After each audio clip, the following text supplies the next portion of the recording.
Madame Sandrine, bonjour. Bonjour. Euh, bon, aujourd'hui, vous êtes avec moi pour discuter d'un sujet spécifique qui est assez brûlant au niveau du droit international, celui de savoir apporter les avis consultatifs devant le cours et tribunaux internationaux, un outil pour la promotion du droit de climat et du droit de la biodiversité. En fait, avant de vous passer la parole, vous présenter avec un peu plus de profondeur, j'aimerais ici apporter quelques éléments afin que nous puissions contextualiser notre sujet d'aujourd'hui. Alors, ces dernières années, le monde a connu une augmentation exponentielle des procès climatiques, particulièrement au niveau des juridictions nationales. Et on a tendance à observer qu'au niveau des juridictions internationales, l'orientation tend à être plus ou moins le même parce qu'il y a de plus en plus de mobilisation au niveau des tribunaux internationaux. Alors on se pose la question pourquoi en fait. Surtout particulièrement, il y a un point spécifique qui attire notre attention et que le pays préfère en fait opter pour la procédure consultative au lieu de procédure contentieuse. Alors on se pose la question pourquoi. L'idée est qu'à la fin de cet entretien, que nous puissions comprendre la portée juridique de la procédure consultative et les actualisations ou le mobilisation qui s'effectue en ces moments en ce qui concerne cette procédure et finalement savoir plus ou moins comment le droit évolue, le droit international évolue concernant la procédure et les juridictions internationales. Alors pour la petite rappel et pour le petit rappel, Madame Sandrine, vous êtes professeure de droit international de l'environnement à l'université Aix-Marseille et vous êtes également directrice des recherches au centre vous allez me corriger au cas où je suis entré au cas où je commettais une erreur. Vous êtes directrice au centre des recherches scientifiques nationales scientifiques au niveau français.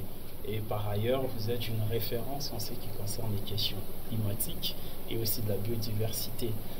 Madame Sandrine, bienvenue à Brasilia. C'est toujours un plaisir de vous rencontrer et de discuter de questions brillantes concernant le droit international. Bienvenue à Brasilia. Comment vous allez?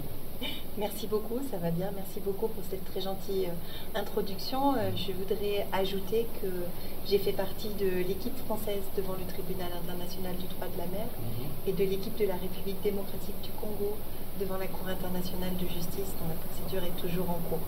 Voilà, ceci pour contextualiser mon intervention.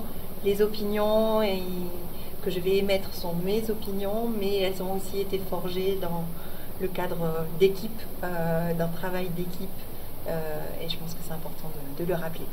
D'accord, c'est toujours un plaisir d'avoir des entretiens pareils avec vous. Alors, sans plus tarder, je vais vous poser une première question en fait. Tout d'abord, pourriez-vous nous donner un bref aperçu de la procédure consultative, de son rôle et de sa valeur juridique en droit international? Oui, merci beaucoup pour cette question. Alors, une procédure consultative devant un tribunal international, c'est une procédure bien particulière. C'est une procédure qui a la caractéristique de ne pas être contentieuse. C'est-à-dire qu'il n'y a pas de différend juridique entre deux ou plusieurs États que le tribunal, la Cour, serait appelé à trancher. En réalité, dans une procédure contentieuse, on sollicite un tribunal pour lui demander un éclairage sur une question juridique particulière. Les conditions d'exercice de la compétence consultative vont varier d'un tribunal à l'autre. Elles dépendent bien sûr du statut de la juridiction et aussi de la manière dont ce statut est interprété. Par exemple, s'agissant de la Cour internationale de justice, 5 organes, 15 institutions spécialisées appartenant à ce qu'on appelle la famille des Nations Unies et une organisation apparentée sont habilitées à poser des questions à la Cour et à lui demander un avis consultatif à condition de remplir un certain nombre de conditions. En l'occurrence, pour le climat, c'est l'Assemblée générale de l'ONU qui a formulé la requête. Et je pense que c'est intéressant parce que pour des institutions internationales, finalement, c'est la seule voie pour saisir un tribunal international. Seuls les États peuvent rester devant la Cour internationale de justice. Donc, à travers la procédure consultative, c'est une place qui est donnée, qui est ouverte aux organisations internationales. Le tribunal international, lui aussi, a été saisi, le tribunal international du droit de la mer, lui aussi a été saisi par une organisation internationale, la COSIS, qui est la Commission des petits États insulaires sur le changement climatique, dont les membres sont tous partis à la Convention des Nations Unies sur le droit de la mer. Et cette COSIS, elle a été créée en réalité essentiellement pour cela. Ce qu'on peut dire aussi, c'est que, sauf exceptions, qui sont très très très rares et ponctuelles, un avis n'a pas de portée obligatoire. Donc ça, c'est important, ça le différencie d'une décision de justice dans le cadre d'un contentieux. N'a pas de portée juridique obligatoire, ça ne veut pas dire qu'il n'a pas de portée juridique du tout. Il va appartenir, bien entendu, aux institutions qui ont posé la question d'en tirer les conséquences. Un avis venant du tribunal international du droit de la mer ou de la Cour internationale de justice a forcément une autorité morale, une autorité juridique aussi, même si ça n'est pas une garantie, même si on voit que les États continuent de se comporter de manière contraire à ce qui a pu être dit dans un avis, on le voit actuellement s'agissant du conflit en Palestine.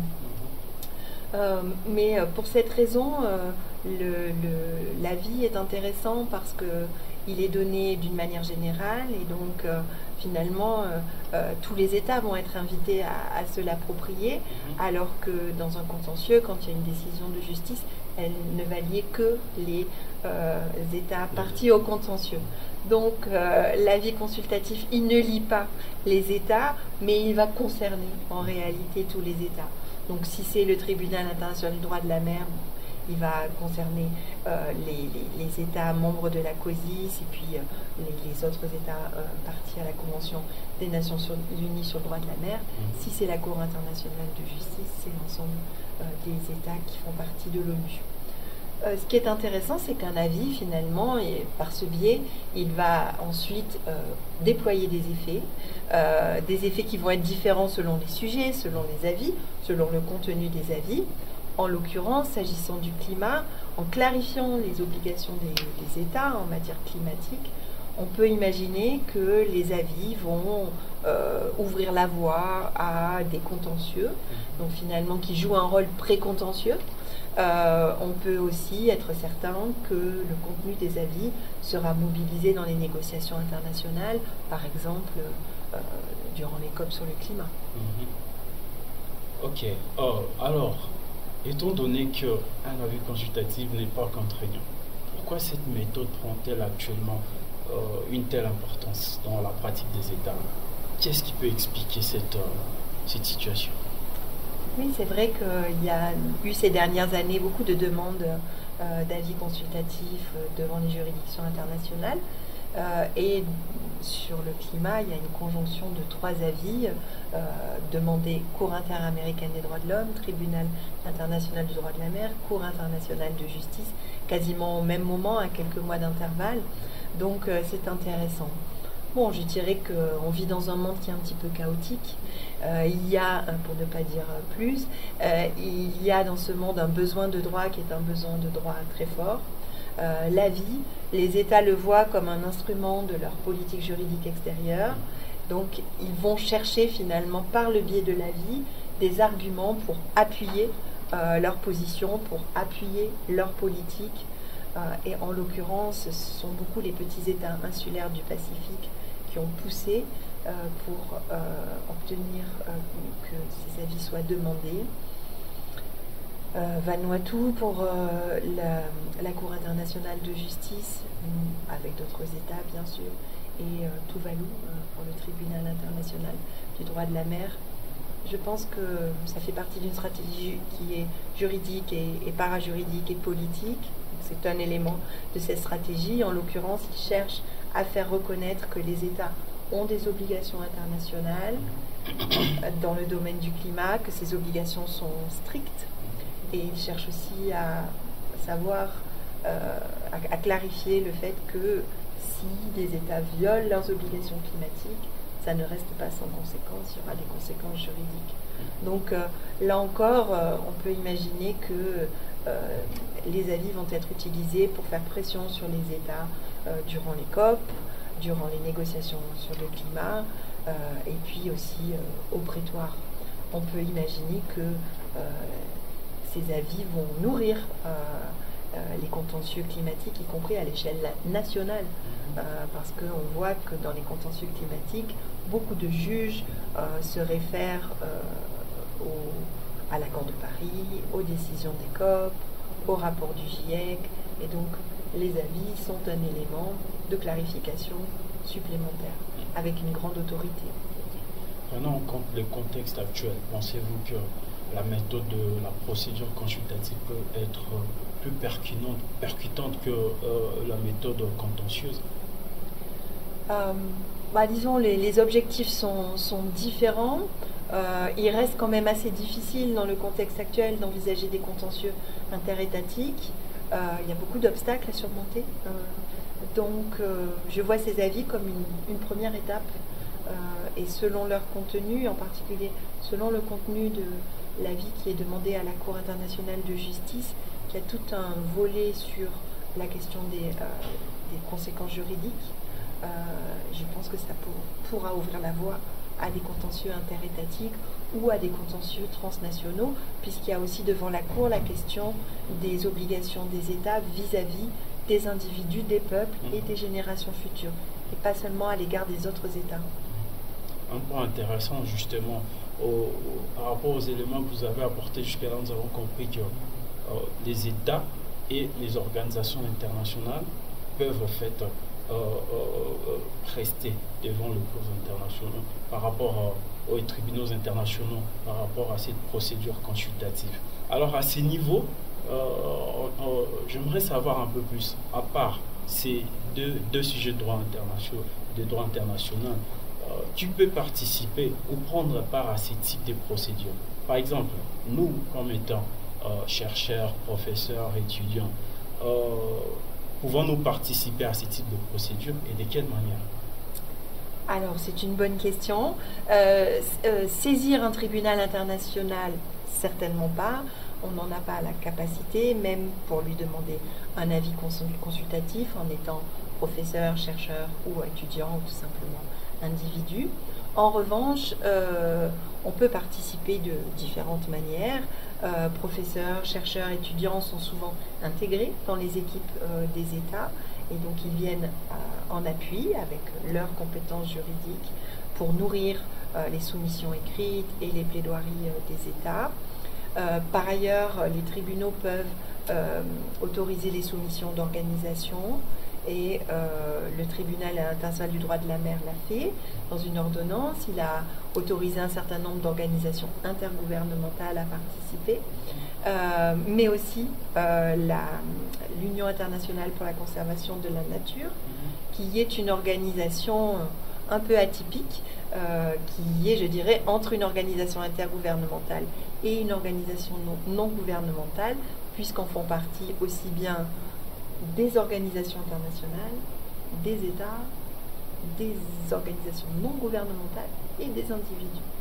Et donc, par le biais, par exemple, de la soumission de l'UICN, qui a répondu même à des questions précises du tribunal, il y a une participation de la société civile. Bon, ça reste quand même globalement une chose des États. Mais voilà, il y a des petites possibilités. Une très bonne chose, surtout par rapport à cette avancée qui nous a démontré le tribunal international du droit de la mer en permettant ces acteurs non étatiques à participer à la procédure. Alors à ce niveau, justement, le tribunal venait de mettre son avis consultatif concernant les questions justement liées au climat et à la protection de la biodiversité, bien entendu. Que pensez-vous en fait de cet avis? Quelle est votre opinion? Alors, cet avis, donc, c'est le premier, à ce jour le seul des 3 avis qui ont été demandés à des juridictions internationales qui a été rendu. Il a été rendu au mois de mai dernier, mai 2024.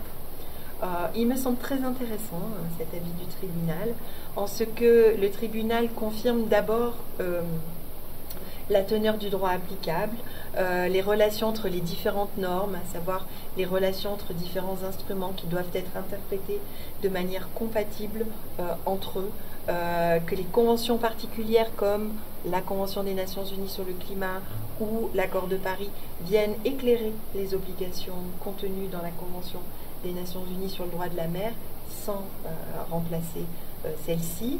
On voit que le tribunal a une vision très systémique du droit international et je crois que cette vision systémique, elle est vraiment nécessaire aujourd'hui pour éviter les incohérences et pour favoriser la synergie entre les normes. Par ailleurs, le tribunal dit clairement que les émissions de gaz à effet de serre constituent une source de pollution du milieu marin.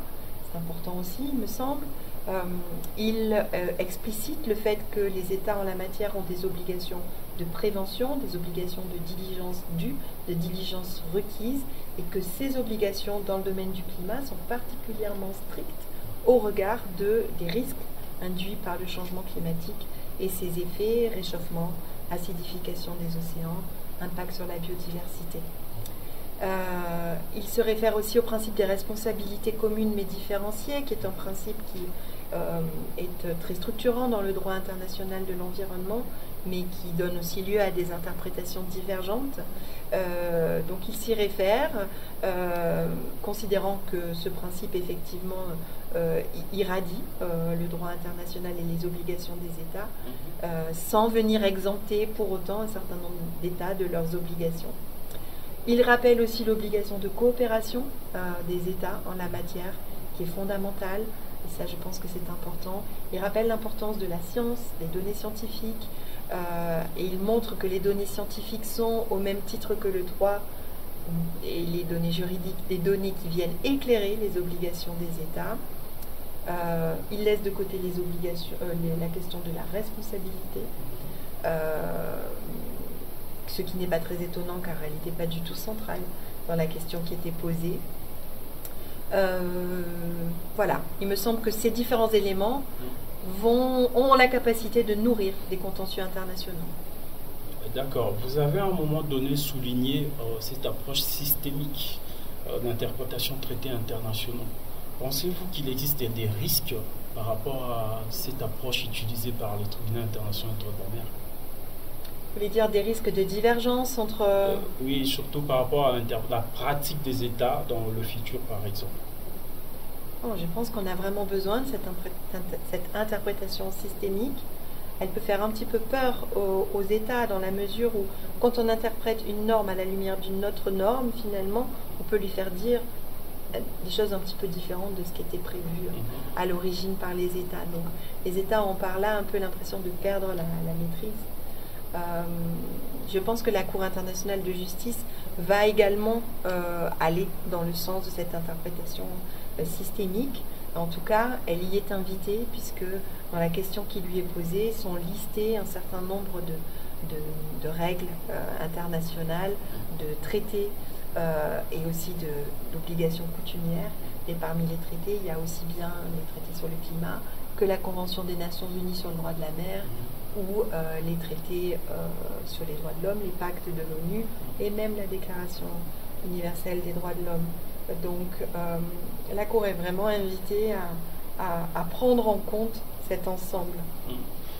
Vu que vous avez justement touché le point sur la Cour internationale de justice, j'aimerais savoir, dans le même ordre d'idée, en fait, compte tenu de la similarité de la question analysée ou des questions analysées, pensez-vous qu'il puisse y avoir une divergence, en fait, des positions entre la Cour internationale de justice et l'approche utilisée par les tribunaux internationaux de droit de la mer? Bon, c'est un risque parce que les questions se recoupent en effet partiellement. Toute une partie de la question qui est posée à la Cour n'a pas été traitée par le tribunal. La question des obligations vis-à-vis des individus, des peuples, des générations futures, et également la question des conséquences juridiques. Ces deux questions n'ont pas été traitées par le tribunal, donc sur ce sujet-là, il n'y a pas de risque de conflit, mais une partie est commune, et je le disais, la Convention des Nations Unies sur le droit de la mer est effectivement listé dans la liste des instruments que la Cour est invitée à mobiliser.